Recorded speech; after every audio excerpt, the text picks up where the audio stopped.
Okay, તો આપણે અભ્યાસ કરીએ છીએ ધોરણ 11 વિષય બાયોલોજી, ચેપ્ટર નંબર 4 પ્રાણી સૃષ્ટિ. આજે આપણે કયા કયા મુદ્દાઓનો અભ્યાસ કરીશું? તો એક મૃદુકાય સમુદાય વિશે જોઈશું, એના પછી સુડત્વચી શું છે, એના પછી સામી મેરુદંડી, એના પછી મેરુદંડી બી જોવાનું છે. બરાબર?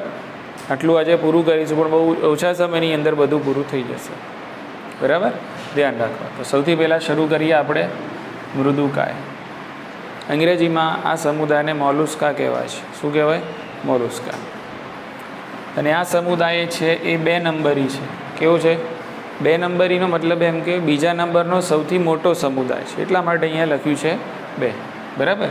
કે તો આના ઉપરથી આ સમુદાય વિશે પૂછાય કે ભાઈ બીજો સૌથી મોટો સમુદાય છે એનું વર્ણન કરો. બીજો સૌથી મોટો સમુદાય, તો કયું વર્ણન કરશું આપણે? મૃદુકાય. પહેલો સૌથી મોટો સમુદાયનું વર્ણન કરો તો સંધિપાદ. બરાબર? એ સૌથી પહેલો મોટો, અને આ બીજા નંબરનો, એટલે આ 2 નંબરી છે. ચલો, મૃદુકાય પ્રાણીઓ છે ક્યાં વસવાટ કરે છે? તો એમનો વસવાટ તમને સ્થળજ પણ જોવા મળે છે અને જલજ પણ જોવા મળશે. જલજમાં બંને પ્રકારના પાણીમાં, ખારા અને મીઠા. તો એક મુદ્દો થઈ ગયો વસવાટનો, કે આ પ્રાણીઓ ક્યાં વસવાટ કરે છે? તો સ્થળજ પણ છે અને જલજ પણ છે. જલજ તો કેવા પાણીમાં? તો ખારામાં પણ અને મીઠામાં પણ. એના પછી પેલી જે લાક્ષણિકતાઓ આપણે સામાન્ય રીતે લખીએ છીએ, આયોજનના સ્તરોને બધું લખીએ છીએ, તો મૃદુકાયની અંદર આયોજનનું સ્તર કયું આવશે? તો અંગતંત્ર સ્તરીય. કયું આવશે? અંગતંત્ર સ્તરીય. એના પછી સમમિતિની વાત કરીએ તો સમમિતિ આવશે દ્વિપાર્શ્વ. ચલો, એના પછી ગર્ભસ્તરીય આયોજન તો ત્રિગર્ભ સ્તરીય.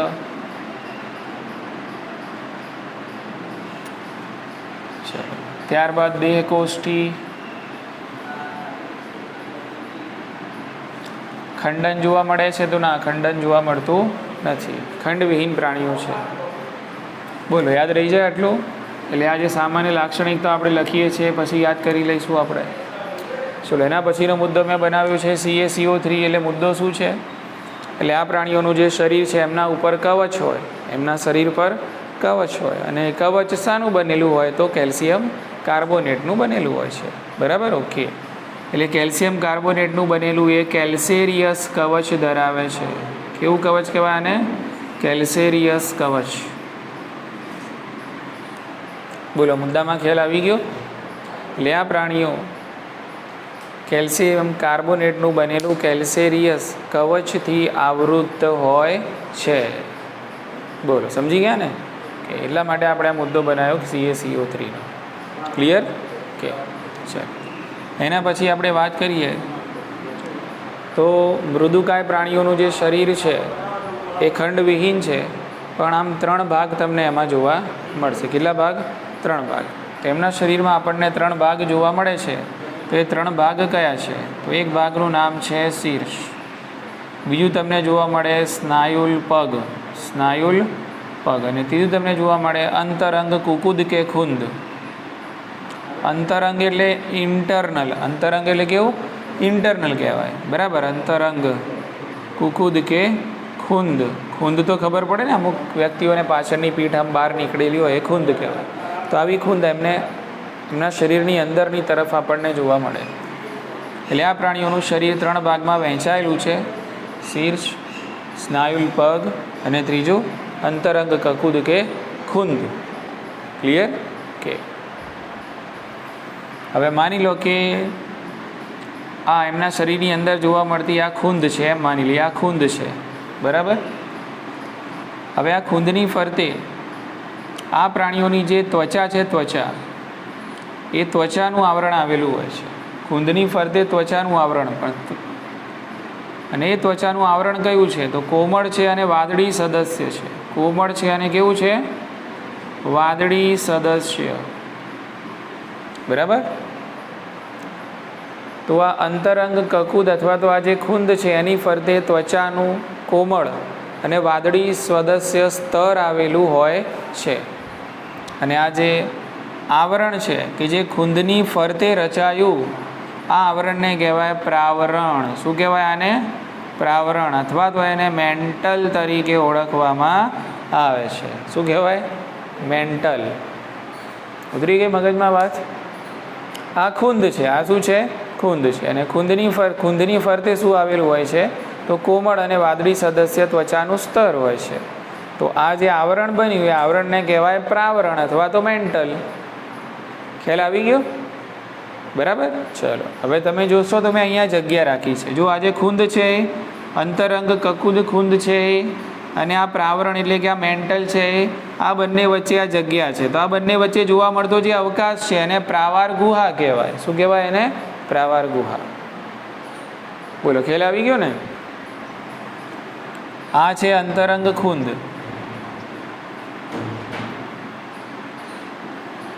તો આ અંતરંગ ખૂંદ છે, એની ફરતે પ્રાવરણ એટલે કે મેન્ટલ છે. તો આ મેન્ટલ અને અંતરંગ ખૂંદની વચ્ચે તમને અવકાશ જોવા મળે છે. તો આ અવકાશને શું કહેવાય? પ્રાવાર ગુહા કહેવાય. બોલો, ઉતરી ગઈ મગજમાં વાત? હવે પ્રાવાર ગુહામાં શું આવેલું છે? બરાબર. તો એ પ્રાવાર ગુહા છે. એ પ્રાવાર ગુહાની અંદર પિંચાકાર ઝાલરો આવેલી હોય છે. શું આવેલી હોય છે? પિંચાકાર ઝાલરો ધરાવે છે. તો પિંચાકાર ઝાલરો શામાં જોવા મળે છે? તો પિંચાકાર ઝાલરો પ્રાવાર ગુહામાં જોવા મળે છે. પછી પિંચાકાર ઝાલરોનું કાર્ય, તો આનું કાર્ય તો આપણને ઝાલરો આવ્યું એટલે શ્વસનનું તો કાર્ય હશે જ ભાઈ. બોલો હા કે ના? ઝાલરો શાનું કાર્ય કરે? શ્વસન, પણ સાથે સાથે અહીંયા લખવાનું ઉત્સર્જનનું પણ કાર્ય કરે છે. બોલો, ખ્યાલ આવી ગયો ને? તો પ્રાવાર ગુહાના આ જે પ્રાવાર ગુહા છે એમાં પિંચાકાર ઝાલરો જોવા મળે છે, અને પિંચાકાર ઝાલરો શ્વસન અને ઉત્સર્જનનું કાર્ય કરે છે. ક્લિયર? એના પછી રેત્રિકા વિશે યાદ રાખવાનું. તો મુખ છે એ કરવત જેવું અંગ ધરાવે છે. મુખ કરવત જેવું અંગ ધરાવે છે.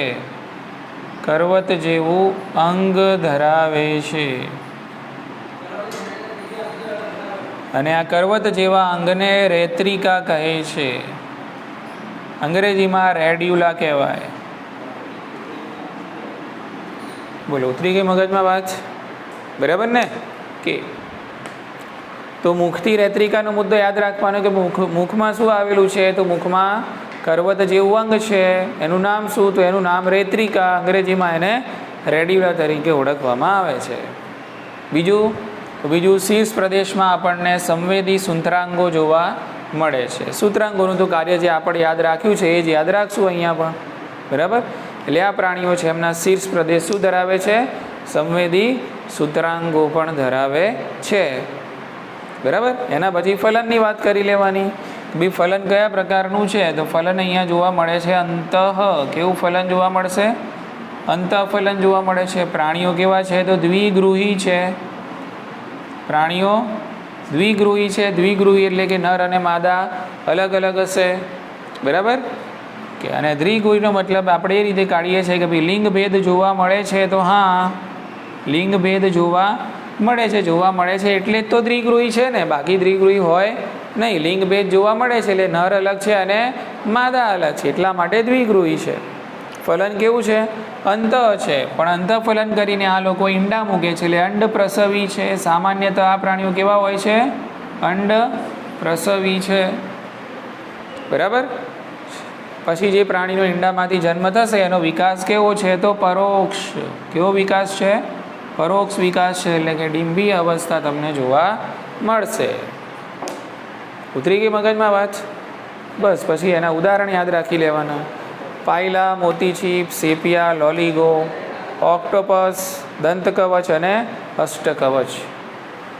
બરાબર. એના અંગ્રેજી નામ આપેલા છે, એ પણ યાદ રાખવાનો પ્રયત્ન કરશું આપણે. બરાબર. કે બીજું પરિવહન તંત્રની આપણે વાત કરીએ. એક મુદ્દો આમાં એડ કરી દઈએ. બરાબર. કે ભાઈ પરિવહન તંત્ર કેવા પ્રકારનું છે? તો પરિવહન તંત્ર આમાં હશે ખુલ્લા પ્રકારનું. કેવા પ્રકારનું? ખુલ્લા પ્રકારનું. ખુલ્લું પરિવહન તંત્ર ધરાવે છે. સિવાય કે શીર્ષપાદીઓ. સિવાય કે શીર્ષપાદીઓ. શીર્ષપાદીઓમાં બંધ જોવા મળે છે. શીર્ષપાદીઓમાં કેવું જોવા મળે? બંધ જોવા મળે છે. અને શીર્ષપાદીઓ એટલે આવો ઓક્ટોપસ શું કહેવાય? શીર્ષપાદી કહેવાય, કારણ કે એના શીર્ષની સાથે સીધા પગ જોડાયેલા છે. શું જોડાયેલા છે? પગ, એટલે કહેવાય શીર્ષપાદી. ઉતરી ગઈ મગજમાં વાત? તો શીર્ષપાદીઓમાં બંધ પ્રકારનું, બાકીના મૃદુકાયોમાં ખુલ્લા પ્રકારનું રુધિરાભિસરણ તંત્ર જોવા મળે છે. તો આટલા મુદ્દા આપણે મૃદુકાયની અંદર યાદ રાખશું. 2 નંબરી વસવાટ, સ્થળજ, જલજમાં ખારું મીઠું બંને, બરાબર. પછી સામાન્ય લાક્ષણિકતાઓ યાદ રાખી લઈશું. પછી એનું શરીર છે કવચથી આવૃત હોય છે, ને કવચ શાનું બનેલું છે? કેલ્શિયમ કાર્બોનેટ, એટલે કેલ્શિયમ કાર્બોનેટનું બનેલું હોય એને કહેવાય કેલ્સેરિયસ. શું કહેવાય? કેલ્સેરિયસ કહેવાશે. એના પછી આપણે વાત કરવાનું કે એનું શરીર કેટલા ભાગમાં વિભાજિત છે? તો શીર્ષ, સ્નાયુલ, પગ અને અંતરંગ કુકુદ ખૂંદ એમાં જોવા મળે છે. આ અંતરંગ કુકુદ ખૂંદ છે એની ફરતે ત્વચાનું કોમળ અને વાદળી સદસ્ય સ્તર જોવા મળે છે, એને કહેવાય પ્રાવારણ, બરાબર, અથવા તો મેન્ટલ. અને આ મેન્ટલ અને આ ખૂંદની વચ્ચે જે અવકાશ છે એને પ્રાવાર ગુહા કહે છે. પ્રાવાર ગુહામાં શું છે? તો પિંચાકાર ઝાલરો છે. શું કાર્ય કરે છે? તો શ્વસન અને ઉત્સર્જનનું કાર્ય કરે છે. મુખ કરવત જેવું અંગ ધરાવે છે, બરાબર, જેને રેત્રિકા એટલે કે રેડ્યુલા તરીકે ઓળખવામાં આવે છે. આ મોસ્ટ ઇમ્પોર્ટન્ટ નીટમાં પૂછવા માટે, બરાબર. ચલો, એ જ રીતે મુખ તો શીર્ષ તો શું ધરાવે છે? સંવેદી સૂત્રાંગો ધરાવે છે. ફલન કેવું છે? તો અંતઃફલન છે. દ્વિગૃહી પ્રાણીઓ છે, નર અને માદા અલગ અલગ જોવા મળે છે. લિંગભેદ જોવા મળે છે અને ઈંડા મૂકે છે. અંડ પ્રસવી છે. વિકાસ કેવો છે? પરોક્ષ. ક્લિયર? છેલ્લે ઉદાહરણ યાદ રાખી લઈશું. પાયલા, મોતીજીપ, સેપિયા, લોલિગો, ઓક્ટોપસ, દંત કવચ અને અષ્ટ કવચ. ચાલો જોઈએ હવે બીજો સમુદાય જેને આપણે કહીએ છીએ શૂળ ત્વચી, બરાબર. કે તો શૂળ ત્વચી પહેલાં તો નામ કેમ આપ્યું? તો એમની જે શરીર સપાટી છે એના ઉપર શૂળો જેવી રચના જોવા મળે છે, એટલા માટે આપણે કહીએ છીએ શૂળ ત્વચી. એટલે એમની જે ત્વચા છે એમાં આ રીતે કાંટા જેવી રચનાઓ તમને શૂળો જોવા મળે, તો એને કહેવાય શૂળ ત્વચી. એટલે પહેલાં જસ્ટિફાઈ કરવાનું આપણે કે શૂળ ત્વચી કેમ કહેવાય છે. ક્લિયર? ચાલો, એના પછી અંતઃકંકાલવાળો મુદ્દો બનાવવાનો, બરાબર, કે ભાઈ શૂળ ત્વચી પ્રાણીઓ છે એમાં કેલ્શિયમ કાર્બોનેટની બનેલી શું બનેલું હોય છે? હા, કેલ્શિયમ કાર્બોનેટની બનેલી અસ્થિકાઓ અથવા તો કાસ્તીઓ ધરાવતું અંતઃકંકાલ જોવા મળે છે, બરાબર. તો એમાં બાહ્ય કંકાલ છે ના, શું હોય છે? અંતઃકંકાલ. શાનું બનેલું હોય છે? અસ્થિ અને કાસ્તીની તકતીઓ, અને તકતીઓ શાની બનેલી છે? કેલ્શિયમ કાર્બોનેટની બનેલી છે. ઉતરી ગઈ મગજમાં વાત? ચલો, પાચન તંત્ર. પાચન તંત્ર, અહીંયા સંપૂર્ણ પાચન તંત્ર તમને શૂળ ત્વચી પ્રાણીઓમાં જોવા મળે છે. કેવું? સંપૂર્ણ પાચન તંત્ર. ને સંપૂર્ણ પાચન તંત્ર કેમ કહીએ છીએ? કારણ કે આ પ્રાણીઓની જે વક્ષ બાજુ છે, વક્ષ એટલે નીચે, બરાબર, વક્ષ બાજુએ મુખ આવેલું હોય છે, અને ઉપરની બાજુ એટલે પૃષ્ઠ બાજુ થશે. તો પૃષ્ઠ બાજુએ આવેલો હોય છે મળદ્વાર. એટલે બંને અલગ અલગ છે, એનો મતલબ એમ કે પાચન તંત્ર કેવું છે? સંપૂર્ણ છે. એટલે આ વસ્તુ યાદ રાખવાની છે. વક્ષ બાજુએ મુખ છે, જ્યારે પૃષ્ઠ બાજુએ મળદ્વાર છે, બરાબર. એટલે મુખ અને મળદ્વાર બંને અલગ અલગ છે, અને એટલા માટે પાચન તંત્ર થયું કેવું? સંપૂર્ણ, બરાબર. ચલો, એના પછી આ બધી લાક્ષણિકતાઓ અહીંયાથી કોપી કરીને અહીંયા મૂકી દો, બરાબર. કે તો શૂળ ત્વચી પણ કેવા છે? 2 કોષ્ઠી, ત્રિગર્ભસ્તરીય, અંગતંત્ર સ્તરીય. ચલો, સમમિતિમાં થોડુંક હટકે છે, થોડુંક અલગ યાદ રાખવાનું સમમિતિમાં, બરાબર. કે તો શૂળ ત્વચી જે પ્રાણીઓ પુખ્ત હશે, કેવા? પુખ્ત શૂળ ત્વચીઓ હશે, એમાં તમને અરીય સમમિતિ જોવા મળશે. શું જોવા મળશે? અરીય. અને જે આમના ડીંભ હશે, ડીંભ હજુ પુખ્ત નહીં થયા હોય, તો આની અંદર તમને દ્વિપાર્શ્વ સમમિતિ જોવા મળે છે. એટલે આ એક મુદ્દો ખાસ બહુ જ અગત્યનો છે આના માટે. રૂટીન નથી, આ થોડો હટકે મુદ્દો કહેવાય. સમમિતિમાં યાદ રાખવાનું કે શૂળ ત્વચીઓમાં જે કેવા છે? પુખ્ત શૂળ ત્વચીઓ છે. તો પુખ્ત શૂળ ત્વચીઓની અંદર અરીય સમમિતિ જોવા મળે છે, જે તમને બાજુમાં આકૃતિ આપેલી છે એમાંથી પણ ખ્યાલ આવી જશે. એક તારા માછલીની આકૃતિ આપેલી છે અને એક બરડ તારાની આકૃતિ આપેલી છે. ઓકે, તો બંનેની આકૃતિ પરથી તમે જોશો કે ભાઈ મધ્ય અક્ષમાંથી પસાર ધરીમાંથી તમે કાપશો એને તો 2 સરખા ભાગમાં જ વહેંચાશે, બરાબર. એટલે શૂળ ત્વચી પણ કેવા? પુખ્ત હોય ને તો અરીય સમમિતિ જોવા મળે, પણ શૂળ ત્વચીઓના ડીંભ હોય ને, તો ડીંભમાં તો દ્વિપાર્શ્વ સમમિતિ જોવા મળે. બોલો, ખ્યાલ આવી ગયો? ઓકે. તો આ પ્રાણીઓની અંદર એક વિશિષ્ટ રચના જોવા મળે છે, જેનું વિશિષ્ટ લક્ષણ કહેવાય છે જલવાહક તંત્ર. બરાબર, તો અહીંયા લખીશું વિશિષ્ટ લક્ષણ.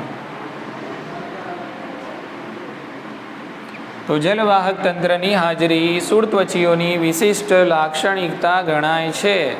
Water vascular system. શું નામ આનું? વોટર વસ્ક્યુલર સિસ્ટમ, જલવાહક તંત્ર, કે જે આ લોકોની શું કહેવાય? વિશિષ્ટ લાક્ષણિકતા ગણાય છે.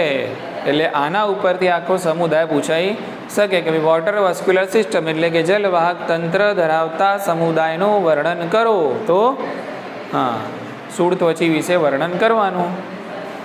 ઉતરી ગઈ મગજમાં વાત? ચાલો, હવે આ જલવાહક તંત્ર છે એનું કાર્ય શું છે તો એની આપણે યાદી બનાવી લઈએ. તો એનું કાર્ય એક છે પ્રચલન. એ કયું કાર્ય છે? પ્રચલન. બરાબર, ચલો. પછી ખોરાકને પકડવો, નોટ ઓનલી પકડવો પણ આગળ પણ જવા દેવાનું, એટલે કે વહન પણ કરવાનું છે. બરાબર, એ જ રીતે શ્વસન. તો આ બધા કાર્યો આપણને જલવાહક તંત્ર દ્વારા થતા જોવા મળે છે. આટલું પૂછાય, આઈએમપી કહેવાય કે જલવાહક તંત્ર શું કાર્ય કરે છે? પ્રચલન, ખોરાકને પકડવું, એનું વહન કરવું અને શ્વસનનું પણ કાર્ય કરે છે. ચલો, ઉત્સર્જન તંત્ર તો મેં ચોકડી મારેલી છે, એનો મતલબ એમ કે હોતું જ નથી. આ મોસ્ટ આઈએમપી વસ્તુ છે. બરાબર ને? આવું આ હટકે પૂછાય, અલગ કહેવાય. ખ્યાલ આવી ગયો? તો શૂળત્વચી પ્રાણીઓમાં ઉત્સર્જન તંત્રનો અભાવ છે, ઉત્સર્જન તંત્ર છે નહીં. ચાલો, એના પછી લિંગભેદ જોવા મળે છે. તો યસ, લિંગભેદ જોવા મળે છે. એનો મતલબ એમ કે નર અને માદા અલગ અલગ હશે.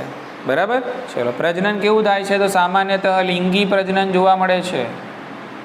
સામાન્યતઃ લિંગી પ્રજનન છે. ફલન કેવું છે? તો બાહ્ય છે.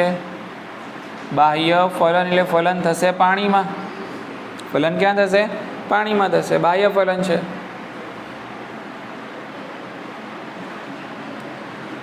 ઓકે, બાહ્ય ફલન થશે. અને એમનો જે વિકાસ છે પણ પરોક્ષ જ જોવા મળે છે. એટલે આપણને પાણીમાં મુક્ત રીતે તરતા ડિંભ જોવા મળે છે. અને વિકાસ કેવો છે? પરોક્ષ. તો આટલું આપણે શૂળત્વચીમાં યાદ રાખવાનું. ઇઝી છે. અને છેલ્લે ઉદાહરણ તો બધા યાદ રહી જાય એવા છે. તારા માછલી, પછી બરડ તારા, બળતરા નહીં, શું? બરડ તારા. હા, તારા માછલી, પછી તારા પાછળ લાવવાનું, આગળ બરડ તારા. પછી તો બધું સાગર ને સમુદ્ર ઉપર છે. સાગર ગોટા, સમુદ્ર કમળ, સમુદ્ર કાકડી. નાસ્તો યાદ આવી ગયો, ભૂખ લાગી મને. ચલો, સમજો? ગોટા, કમળ, કાકડી. કે તો આટલું યાદ રાખશું આપણે શૂળત્વચીમાં. યાદ રહી જાય ને? બરાબર, ચલો જોઈ લઈએ. ચલો, એના પછીનો સમુદાય છે સામી મેરુદંડી. ઓકે, તો એની તારીફ પહેલાં કરી લઈએ. એનો ઇતિહાસ શું કહેવા માગે છે? તો નામ મેરુદંડી, આમ સામી મેરુદંડીમાં મેરુદંડી નામ આવ્યું છે. એનો મતલબ એમ કે આનો સમાવેશ પહેલાં થતો હતો મેરુદંડીના ઉપસમુદાય તરીકે. એટલે આને પહેલાં શું કહેવાતો હતો? મેરુદંડીનો ઉપસમુદાય કહેવાતો હતો. બરાબર, એટલે આની પહેલાં ગણના થતી હતી ઉપસમુદાયમાં. બરાબર ને? કોનો ઉપસમુદાય કહેવાતો હતો? મેરુદંડીનો કહેવાતો હતો. પણ હવે કહેવાતો નથી. હવે શામાં મૂકી દીધું તમે આને? અમેરુદંડીમાં મૂકી દીધું. એટલે હવે શામાં આવે છે? અમેરુદંડી. ઉતરી મગજમાં વાત? એટલે ટૂંકનો જ પૂછાય કે અમેરુદંડી લખો તો શું લખશો પછી? સામી મેરુદંડી. ઉતરી મગજમાં વાત? ઓકે, પહેલાં કહેવાતું હતું મેરુદંડીનો ઉપસમુદાય, પહેલાં કહેવાતો હતો. બરાબર, પછી કંઈ મેટર થઈ હશે તો કેન્સલ કરે આ લોકોને. શામાં મૂકી દીધું? અમેરુ. ચલો, જતા રહો અમેરુદંડીમાં. ચલો, એના પછી વાત કરીએ આપણે કે સામી મેરુદંડી પ્રાણીઓ છે એમાં આગળ જોઈશું એમની શરીર રચના આપણે આગળ જોઈશું. તો એમાં એક પ્રદેશ જોવા મળે છે. કયો પ્રદેશ? ગ્રીવા પ્રદેશ. બરાબર, તો ગ્રીવા પ્રદેશમાં પ્રાથમિક રચના આવેલી હોય અને પ્રાથમિક રચનાને કહેવાય સ્ટોમોકોડ. તો આ સ્ટોમોકોડ શું છે? તો આ સ્ટોમોકોડ છે પોલી નળી જેવી રચના છે. પોલી, બરાબર, પછી નળી જેવી અને વળી શકે તેવી રચના છે. એને કહેવાય સ્ટોમોકોડ. દેખાવમાં મેરુદંડ જેવું જ લાગે છે. દેખાવમાં કેવું લાગે? હા, પાતળી દંડ જેવી રચના એટલે કે મેરુદંડ જેવું જ આપણને લાગશે. તો ગ્રીવા પ્રદેશમાં પ્રાથમિક રચના ધરાવે છે અને આ પ્રાથમિક રચનાને સ્ટોમોકોડ કહે છે. સ્ટોમોકોડ એટલે કે પોલી નળી જેવી વળે શકી તેવી રચના, જેને સ્ટોમોકોડ તરીકે ઓળખવામાં આવે છે. દેખાવ આ નળીનો કેવો એટલે કે આ સ્ટોમોકોડનો કેવો હોય છે? મેરુદંડ જેવો જ હોય છે. એટલા માટે પહેલાં મૂકવામાં આવતા હશે એને શામાં? મેરુદંડીમાં. પણ મેરુદંડની વ્યાખ્યામાં સેટ થતું નથી, એટલા માટે આપણે મૂકી દીધા એમને અમેરુદંડીમાં. બોલો, ખ્યાલ આવી ગયો? ઓકે, ચલો એના પછી વાત કરીએ સામાન્ય લાક્ષણિકતાઓની. તો કોપી પેસ્ટ કરી લઈએ ફરીથી અહીંયા, બરાબર કે તો દેહકોષ્ઠી યસ, ત્રિગર્ભસ્તરીય યસ, દ્વિપાર્શ્વસમિતિ યસ, અંગતંત્ર સ્તરીય યસ, બરાબર ને? એટલે આ બધી લાક્ષણિકતાઓ આમાં કોપી કરવાની છે. હા કે ના? શામાં? સામી મેરુદંડીમાં. ક્લિયર? ઓકે. શરીરમાં ખંડન જોવા મળે તો ના, ખંડવિહીન શરીર કેવું છે આમનું? હા, ખંડવિહીન શરીર છે. અને શરીર એમનું 3 ભાગમાં વહેંચાયેલું છે. જે આકૃતિ આપેલી છે એના ઉપરથી પણ આપણને ખબર પડી જાય છે, બરાબર? એટલે પહેલાં તમને જોવા મળશે શુંડ, બરાબર? એના પછી જોવા મળશે તમને ગ્રીવા, જેને કોલાર કહેવાય. ને પછી તમને જોવા મળશે લાંબુ ધડ. એટલે એમનું શરીર 3 ભાગમાં વહેંચાયેલું હોય છે. ઉપરનો શીર્ષવાળો ભાગ એટલે એને સામાન્ય રીતે શું કહેવાય છે? શુંડ તરીકે ઓળખવામાં આવે છે. અંગ્રેજીમાં એને પ્રોબોસિસ કહેવાય. શુંડ એટલે પ્રોબોસિસ, બરાબર? એના પછીનો પ્રદેશ ગરદન એટલે કે ગ્રીવા, એને કોલાર કહેવાય. એના પછી લાંબુ ધડ પ્રદેશ આવેલો હોય છે, બરાબર? તો શરીર રચનાની એની આપણે વાત કરી લઈશું. પરિવહન તંત્ર કેવું છે? તો પરિવહન તંત્ર ખુલ્લું છે. શ્વસન શાના દ્વારા કરે છે? તો ઝાલરો માટે શ્વસન, કે ઝાલરો ધરાવે છે જેના દ્વારા શ્વસન કરે છે. ઉત્સર્જન અંગ તરીકે તો શુંડ ગ્રંથિ, આ મોસ્ટ આઈએમપી. આમાં શુંડ ગ્રંથિનું કાર્ય જણાવો. તો શુંડ ગ્રંથિનું કાર્ય છે ઉત્સર્જનનું. શુંડ ગ્રંથિ શામાં જોવા મળે છે? તો સામી મેરુદંડીઓમાં જોવા મળે છે. તો આ પ્રાણીઓની અંદર શુંડ ગ્રંથિ એક ઉત્સર્ગ અંગ તરીકે કાર્ય કરે છે. લિંગભેદ જોવા મળે છે? તો યસ, લિંગભેદ જોવા મળે છે. એનો મતલબ નર અને માદા અલગ અલગ છે, બરાબર? ફલન કેવું છે? તો ફલન બાહ્ય છે. ફલન બાહ્ય છે. આમાં જ અંતર છે, ખાલી આમાં અંતર છે, બાકી બંનેમાં બાહ્ય ફલન છે. વિકાસ કેવો છે? તો પરોક્ષ છે, એટલે કે ડિંબ જોવા મળે છે, બરાબર? કે વિકાસ તો બધામાં 3 પરોક્ષ જ છે. આમાં પણ પરોક્ષ, એમાં પણ, આમાં પણ, બધામાં પરોક્ષ વિકાસ જ છે. છેલ્લે ઉદાહરણ યાદ રાખી લઉં છું. બાલાનો ગ્લોસસ અને સેકો ગ્લોસસ. ગ્લોસસ સામાન્ય બંનેમાં, બાલાનો અને સેકો, બરાબર? બાલાનો ગ્લોસસ અને સેકો ગ્લોસસ, બરાબર? કે બસ આટલું યાદ રાખવાનું. શાની અંદર? સામી મેરુદંડી. સમજી ગયા ને? તો પહેલાં તો જસ્ટિફાય કરવાનું, સામી મેરુદંડીનો ઇતિહાસ કહેવાનો કે પહેલાં શામાં મૂકતા હતા, હવે શામાં મૂકો છો, બરાબર? ચલો પછી એની ગ્રીવા પ્રદેશની અંદર પ્રાથમિક રચના એટલે સ્ટોમોકોડનો મુદ્દો બનશે. કે ભાઈ સ્ટોમોકોડ શું છે સમજાવો. શરીર તો શરીર કેવું છે? નળાકાર છે, ખંડવિહીન છે. શુંડ, ગ્રીવા અને લાંબુ ધડ પ્રદેશ છે, એમાં વહેંચાયેલું હોય છે.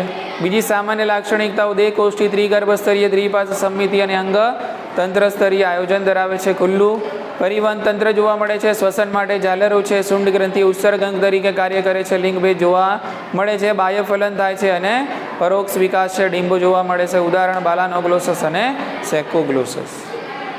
ઉતરી ગઈ મગજમાં વાત? ચાલો હવે જોઈએ મેરુદંડી. હવે શું છે? મેરુદંડી.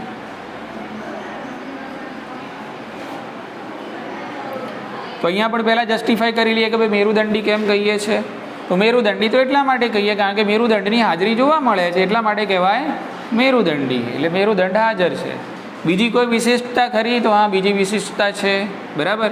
કે આમાં જોવું મળે છે પોલું ચેતા રજ્જુ. પોલું, હા, ચેતા રજ્જુ. બોલો, ખ્યાલ આવી ગયો? ઓકે. ત્રીજું કંઈ ખરું? તો આ ત્રીજું પણ છે.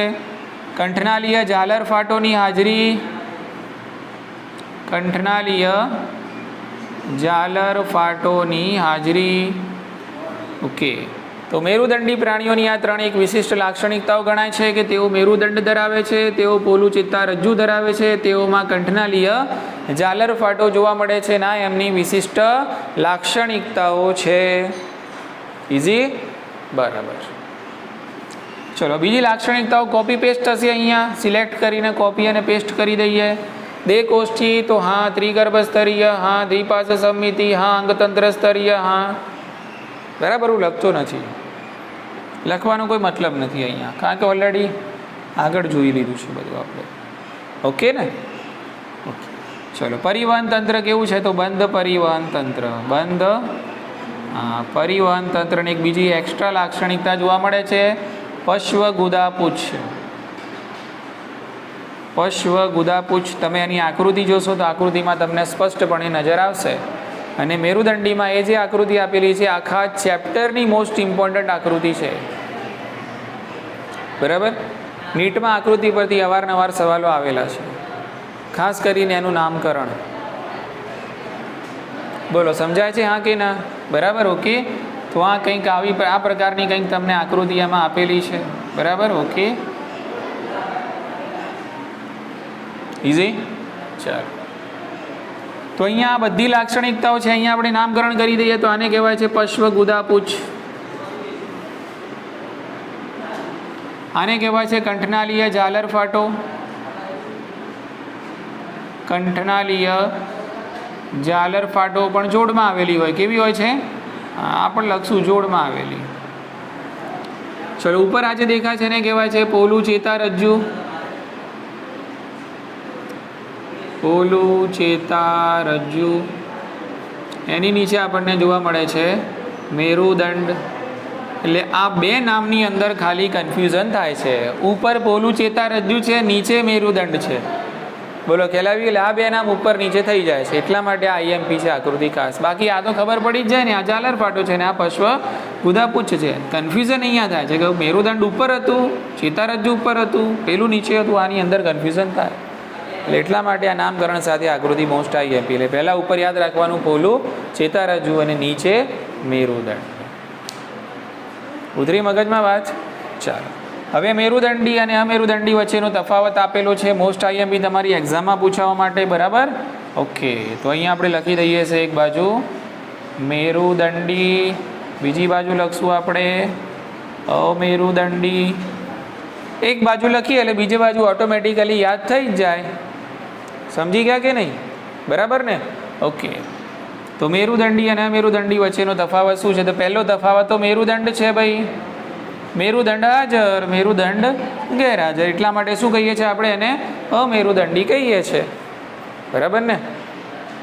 ચાલો, એના પછી વાત કરીએ ચેતાતંત્રની. પણ કયું? મધ્યસ્થ ચેતાતંત્ર. તો આમાં મધ્યસ્થ ચેતાતંત્ર મેરુદંડીઓમાં કેવું છે? તો મધ્યસ્થ ચેતાતંત્ર મેરુદંડીઓમાં કેવું છે? પોલું છે. ઓકે, ક્યાં આવેલું છે? પૃષ્ઠ બાજુએ આવેલું છે. એકવડું છે કે બેવડું છે? તો એકવડું છે. બોલો ખ્યાલ આવી ગયો? બસ આનું ઊંધું કરી નાખો. અહીંયા પોલાનું નક્કર કરી નાખો. એટલે મધ્યસ્થ ચેતાતંત્ર આમાં કેવું હોય? નક્કર હોય. પૃષ્ઠનું શું કરી નાખો? વક્ષ કરી નાખો. એકવડુંનું કેવું કરી નાખો? બેવડું કરી લો. એટલે અમેરુદંડીઓમાં મધ્યસ્થ ચેતાતંત્ર નક્કર, વક્ષ બાજુએ અને બેવડું હોય છે. ચલો એના પછી વાત કરીએ આપણે ઝાલર ફાટોની. બરાબર. ઓકે, તો જીવનની કેટલીક અવસ્થાઓમાં મેરુદંડીઓની અંદર આપણને ઝાલર ફાટોની હાજરી જોવા મળે છે અને એના કારણે કંઠનળી છિદ્રાળુ બને છે. કંઠનળી કેવી બને છે? હા, છિદ્રાળુ બને છે. ઝાલર ફાટો આમાં હાજર જ નથી એટલે કથા કરવાની જરૂર છે નહીં. મેરુદંડીમાં આકૃતિમાં પણ દેખાય છે એટલે કોઈ સવાલ નથી, યાદ રહી જ જશે તમને. પણ આ ટાઇટલ આગું પાછું ના થઈ જાય એ ધ્યાન રાખવાનું મેન. અહીંયા અમેરુદંડી ના લખી દો, હા બધું પાણીમાં જતું રહેશે પછી. તો ઝાલર ફાટોની હાજરી જોવા મળે છે. તો હા, જીવનની કેટલીક અવસ્થાઓમાં ઝાલર ફાટોની હાજરી જોવા મળે છે જેના કારણે એમની કંઠનળી છિદ્રાળુ બને છે. અહીંયા તો ઝાલર ફાટો છે જ નહીં. ચલો હૃદય. તો હા, હૃદય છે. કઈ બાજુ આવેલું છે? તો વક્ષ બાજુએ આવેલું છે. આપણું હૃદય પણ કઈ બાજુ છે? પાછળ છે કે આગળ? આગળ, એટલે વક્ષ બાજુ કહેવાય. અમેરુદંડીઓમાં હૃદય આવેલું છે અરે હોય તો પક્ષ બાજુએ નથી હોતું, પૃષ્ઠ બાજુએ હોય છે. ક્યાં હોય છે? જો હોય તો ક્યાં હોય? પૃષ્ઠ બાજુ. ના હોય તો કોઈ સવાલ નથી. અને છેલ્લું પશ્વગુદા પૂછ, તો આની અંદર હાજર, પેલામાં ગેરહાજર. પશ્વગુદા પૂછ તો મેરુદંડીમાં હાજર, અમેરુદંડીમાં ગેરહાજર. તો તફાવત થઈ ગયો કોની વચ્ચેનો? મેરુદંડી અને અમેરુ. બોલો, કોઈ ના આવડે એવું ખરું? અરે બોલો હા કે ના? કાલે કડકડાટ હોવું જોઈએ. હા, ધ્યાન રાખજો. આ બધામાંથી ગમે તે પૂછીશું. મેરુદંડી અને અમેરુદંડી. મેરુદંડ હાજર, મેરુદંડ ગેરહાજર, મધ્યસ્થિતા તંત્ર, પોલું, પૃષ્ઠ, એકવડું, નક્કર, વક્ષ અને બેવડું. ઝાલર ફાટો અવસ્થાઓમાં કેટલીક અવસ્થાઓમાં જીવનની હાજર. કંઠનળી છિદ્રાળુ બને છે, ઝાલર ફાટો છે જ નહીં. હૃદય વક્ષ બાજુએ છે, હૃદય જો હોય તો પૃષ્ઠ બાજુએ. પશ્વગુદા પૂછ હાજર, ગેરહાજર. ઇઝી. ચાલો, હવે મેરુદંડ છે એના 3 ઉપસમુદાયના નામ લખી લઈએ ફટાફટ આપણે, અને પિક્ચર પૂરું કરીએ અહીંયા. બરાબર ને? કે તો 3 ઉપસમુદાયના નામ, એક છે પુચ્છ મેરુદંડી. એક શું કહેવાય? પુચ્છ. બીજા કયા કહેવાય? શીર્ષ. અને ત્રીજા કયા કહેવાય? પૃષ્ઠવંશી. સૂર્યવંશી ના લગતા ઉત્સાહમાં આવીને. બરાબર કે? યાદ રાખજો. તો મેરુદંડી છે ને આ 3 ઉપસમુદાયો છે. તો મેરુદંડીને 3 ઉપસમુદાયમાં વહેંચવામાં આવે છે. પૃષ્ઠ મેરુદંડી, શીર્ષ મેરુદંડી કોમન છે, મેરુદંડી મેં નથી લખ્યું, અને પછી પૃષ્ઠવંશી. ક્લિયર? ચાલો, હરમાન ખબર પડે છે? ઓકે. તો પૃષ્ઠ મેરુદંડી અને આ જે શીર્ષ મેરુદંડી છે, બરાબર, આ બંનેને કહેવાય છે આદિ મેરુદંડીઓ. કેવા? આદિ મેરુદંડીઓ એટલે જૂના મેરુદંડી. કયા? જૂના. એમ કે ભાઈ મેરુદંડીઓમાં સૌપ્રથમ કોણ ઉદ્વિકસિત થયું? તો પુચ્છ અને શીર્ષ મેરુદંડો પહેલા આવ્યા હતા, પછી પૃષ્ઠવંશીઓ આવ્યા સૃષ્ટિ ઉપર. એવો મતલબ એમ. એટલે પુચ્છ અને શીર્ષનો સમાવેશ શામાં થાય? આદિ મેરુદંડીની અંદર થાય છે. પુચ્છ મેરુદંડીનું બીજું નામ આપેલું છે કંચુક મેરુદંડી. કયું ભાઈ? કંચુક મેરુદંડી. એટલે કંચુક મેરુદંડી કોને કહેવાય? તો પુચ્છ મેરુદંડીને જ કંચુક મેરુદંડી કહેવાય છે. એના અંગ્રેજી નામ પણ આપેલા છે. યુરોકોર્ડાટા, હું લખતો નથી, બોલી જઉં છું. યુરોકોર્ડાટા, સેફાલોકોર્ડાટા અને વર્ટેબ્રાટા. બરાબર. કંચુકને કહેવાય ટ્યુનિકેટ. તો અંગ્રેજી નામ પણ તમારે યાદ રહે. શું છે આ બધા? મેરુદંડીના ઉપસમુદાયો છે. બરાબર. એમાં આ બેને શું કહેવાય? આદિ મેરુદંડીઓ તરીકે ઓળખવામાં આવે છે. બરાબર. ચલો, હવે પુચ્છ અને શીર્ષની થોડી કથા કરી લઈએ. એટલે આ બંને સંપૂર્ણ દરિયાઈ છે. યાદ રાખશું, બંને કેવા હોય છે? સંપૂર્ણ દરિયાઈ છે. ચલો, શીર્ષ અને પુચ્છ મેરુદંડી કેમ કહેવાય છે એ જાણી લઈએ આપણે. તો શીર્ષ મેરુદંડી કેમ કહેવાય છે, પુચ્છ મેરુદંડી કેમ કહેવાય છે, એનો તફાવત લખી દઈએ. આપણો મુદ્દો ક્લિયર, ને છેલ્લે ઉદાહરણ જોઈ લે એટલે વાત પૂરી. બોલો, સમજ્યા? ચલો, પુચ્છ મેરુદંડી કેમ કહેવાય છે? તો એટલા માટે કે જ્યારે આ પ્રાણીઓ એમની ડિંબ અવસ્થામાં હોય, તો ડિંબ અવસ્થામાં પૂંછડીના ભાગે મેરુદંડ જોવા મળે. કયા ભાગે? હા, બરાબર. કઈ અવસ્થામાં? ડિંબીય અવસ્થામાં પુચ્છ ભાગમાં મેરુદંડ હાજર. પછી ના જોવા મળે, પછી ડિંબમાંથી પુખ્ત પ્રાણી બને એટલે મેરુદંડ જાય. બોલો, ઉતરી મગજમાં વાત? એટલા માટે આને કહેવાય પુચ્છ મેરુદંડી. ખાસ યાદ રાખજો. બરાબર. પુચ્છ મેરુદંડી એટલા માટે કહીએ છીએ કે આ પ્રાણીઓ કેવા હોય? પહેલા જ્યારે ડિંબ હોય ને, ડિંબ, હા, એટલે ડિંબ વખતે એમની પૂંછડીના ભાગમાં મેરુદંડ હાજર હોય, એટલે એને કહેવાય પુચ્છ મેરુદંડી. બરાબર. પછી શું આવે છે? શીર્ષ. તો શીર્ષ મેરુદંડી કેમ કહેવાય છે? તો સમગ્ર જીવનકાળ દરમિયાન હાજર હોય મેરુદંડ. એવું નહીં કે ભાઈ ડિંબ અવસ્થામાં જ હાજર હોય, ના, સમગ્ર જીવન દરમિયાન, સમગ્ર જીવનકાળમાં મેરુદંડ હાજર. મેરુદંડ હાજર, અને બી ક્યાંથી ક્યાં સુધી? શીર્ષથી પૂંછડી સુધી. એવું નહીં ખાલી પૂંછડીમાં જ, ક્યાંથી ક્યાં સુધી?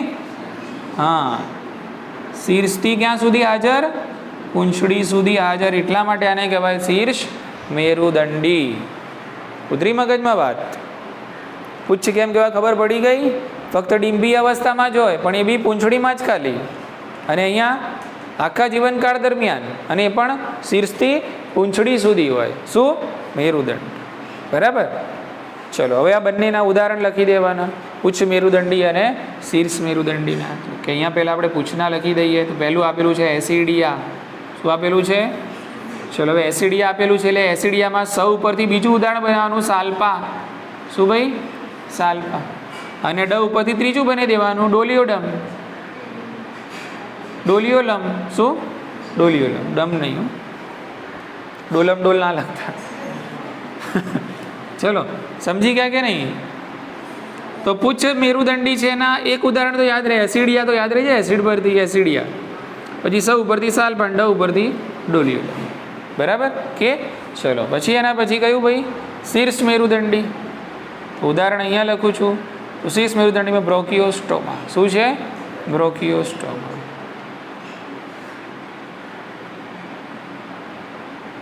એમ્ફિઓક્સસ અંગ્રેજીમાં પણ લખેલું છે. એ પણ એમ્ફિઓક્સસ પણ અગત્યનું છે, એ પણ યાદ રાખજો.